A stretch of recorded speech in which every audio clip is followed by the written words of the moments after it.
नमस्कार दोस्तों।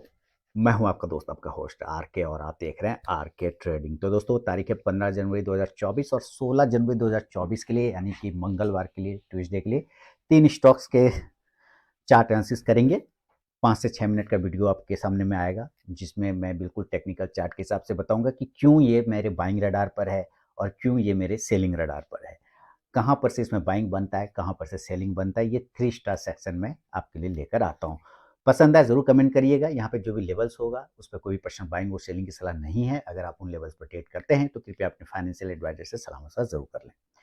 तो चलिए शुरुआत करता हूँ, और सबसे पहला स्टॉक्स को देखेंगे वो है ग्लेनमार्क फार्मा का। सबसे पहले मैंने कहा reason, selection reason. How do select stocks नहीं कहते, आप लोग क्वेश्चन पूछते हैं ना कि स्टॉक सिलेक्शन कैसे करें, तो भाई उसके लिए चार्ट देखना होगा।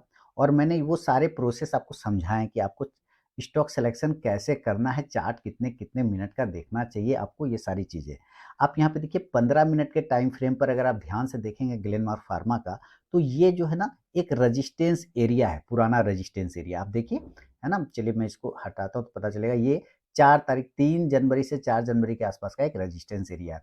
और आज आप देखेंगे जब ध्यान से, तो उसी रेजिस्टेंस एरिया के आसपास में जाके देखिए कितना देर अपने आप को होल्ड किया है।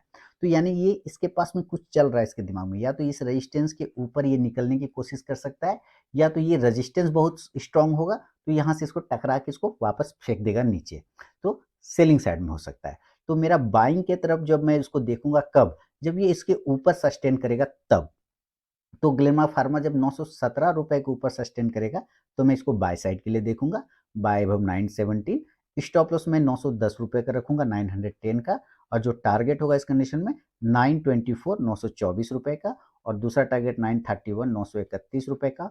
और तीसरा टारगेट 938, 938 रुपए का। ये मैं बाइंग साइड के लिए इस लेवल पर ध्यान रखूंगा। लेकिन अगर यहाँ से ये नीचे गिरता है ना, तो मैं थोड़ा सा सेल तरफ में जाने की कोशिश करूंगा। इसलिए सेल का जो लेवल होगा वो 905 रुपए के नीचे, सेल बिलो 905। जो स्टॉप लॉस होगा वो 912 रुपए, 912 का लेके चलूंगा। और जो टारगेट होगा पहले, वो हमारा टारगेट हुआ 898, 898 का। दूसरा टारगेट 891, 891 का। और तीसरा टारगेट 884, 884 रुपए का मैं लेके चलूंगा। शुरू के 5 मिनट थोड़ा सा ट्रेड को मैं अवॉइड करने की कोशिश करूंगा। मार्केट का फ्लक्चुएशन शांत हो जाए उसके बाद ही ट्रेड में एंट्री करना सही रहता है। अदरवाइज फ्लक्चुएशन में क्या होता है कि बड़े सारे विक्स बनते हैं ऊपर और नीचे, और दोनों तरफ के एसएल कट जाएगा। इनके शुरू के 5-10 मिनट वेट करना ही चाहिए, मार्केट कहीं भागे थोड़ी जाएगा। चलिए सेकेंड स्टॉक की तरफ मैं बढ़ता हूँ। ये पहला स्टॉक है, और सेकेंड स्टॉक की तरफ ध्यान रखूंगा।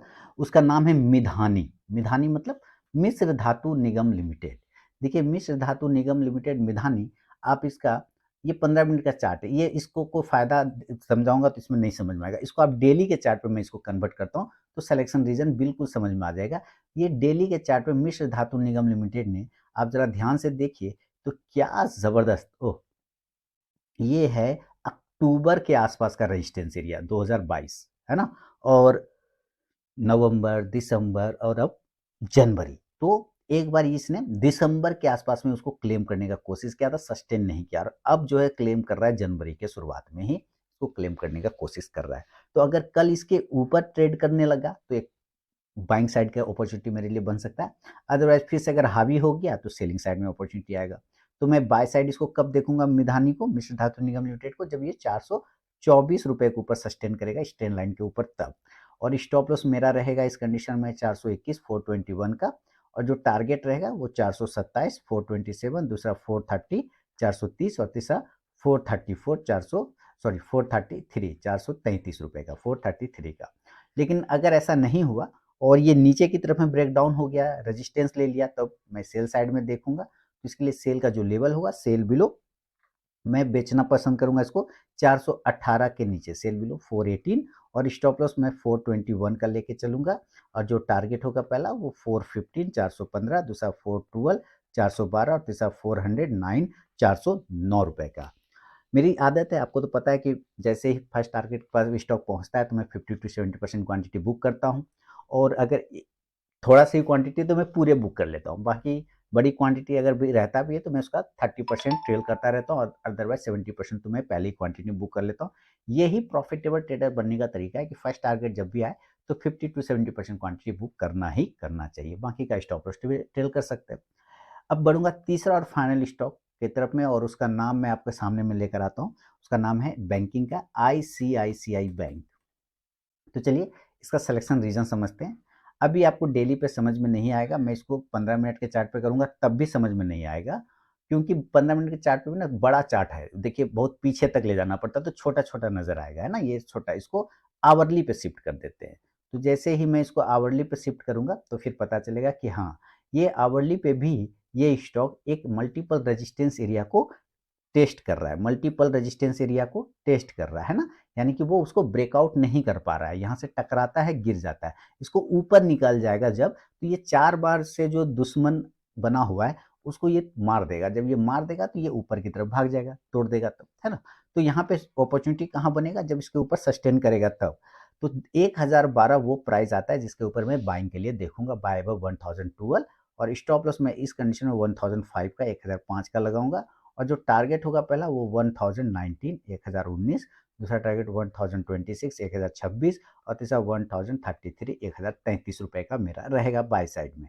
लेकिन अगर रिजेक्शन आता है तो फिर मैं सेल साइड देखूंगा, तो मैं सेल का जो लेवल आएगा बिल्कुल यहाँ पर से इसके नीचे गिरने के बाद, तो 1000 अगर जो राउंड नंबर है ना, ये जो जब यहाँ से गिर के थोड़ा सस्टेन करेगा, और ये जो 1000 का एरिया है, ये एरिया अगर ये ब्रेक डाउन कर गया तो फिर यहाँ से फॉल आ सकता है।